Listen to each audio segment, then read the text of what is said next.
Allow me impress you with this easy cookies and creams cake. It is affordable, it is cheap, and it's not complicated at all.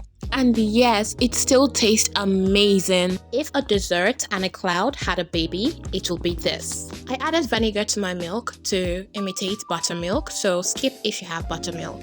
I skipped the filling of my cookie and I added in some softened butter and sugar. Vegetable oil in your cakes is a game changer. It makes it soft and extra fluffy. I use vanilla and butterscotch flavoring.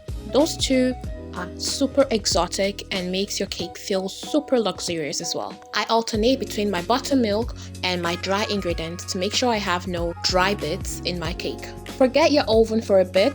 This melt in your mouth cookies and creams cake was made in an air fryer. This is dangerously addictive. Soft, fluffy, and loaded with that cookies and cream taste. Don't try this if you're on a diet. One bite and you wonder why you haven't done this sooner. I'm bringing you easy, drool-worthy recipes every week.